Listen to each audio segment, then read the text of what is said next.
Hello. Now let us look further. આગળ જોઈએ. આપણી પ્રવૃત્તિ નંબર 3 માં read the process stitching buttons. તમે ક્યારેય સોય દોરો લઈને બટનને સ્ટિચ કર્યા છે? સોયને પરોવી છે? થોડું અઘરું કામ છે હો. આંખ એકદમ શાર્પ જોઈએ.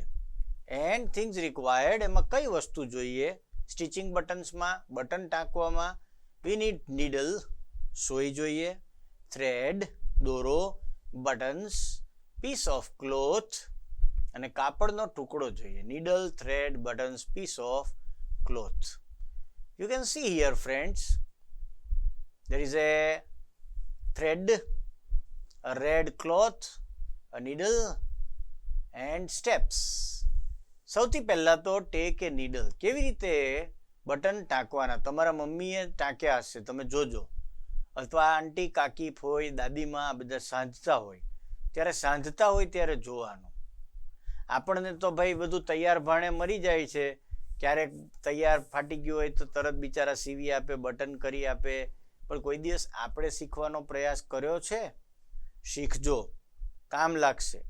ક્યારેક એકલા હો, જંગલમાં જતા હો, એકલા પડી ગયા હો, ત્યારે આવી વસ્તુ કામ લાગે. Take a needle, take a piece of thread, દોરો લો અને એક સોય લ્યો. Put through the pointed thread in the needle eye, અને સોયની આંખમાં, નીડલ આઈ એટલે સોયની આંખ, એમાં એક પોઇન્ટેડ થ્રેડ નાખો, દોરો નાખો, પાતળો દોરો. Match both the ends with the thread, અને પછી દોરાના બંને છેડા ભેગા કરી લ્યો, જમણો અને ડાબો. મેક ધ નોટ, એની વચ્ચે પછી નાનકડી ગાંઠ મારો.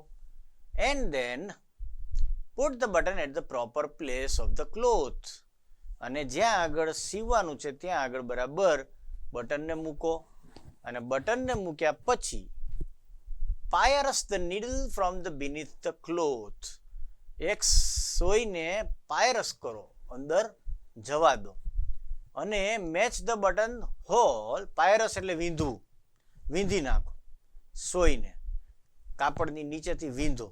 Match the button hole and put a needle point, બટનના હોલ અને નીડલના પોઈન્ટને મેળવો, એની પર બટન રાખો અને ત્યાંથી સોયને પસાર કરો.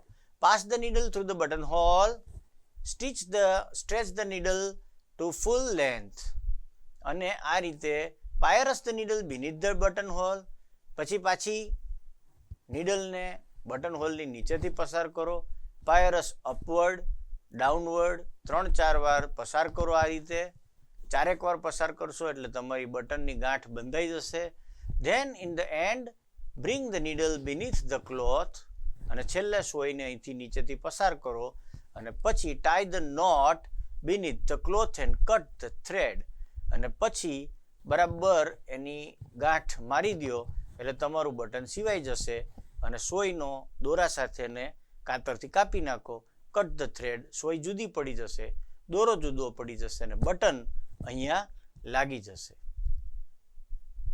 આ રીતે તમે એને સીવી શકો છો બટનને. સરસ મજાની પ્રવૃત્તિ.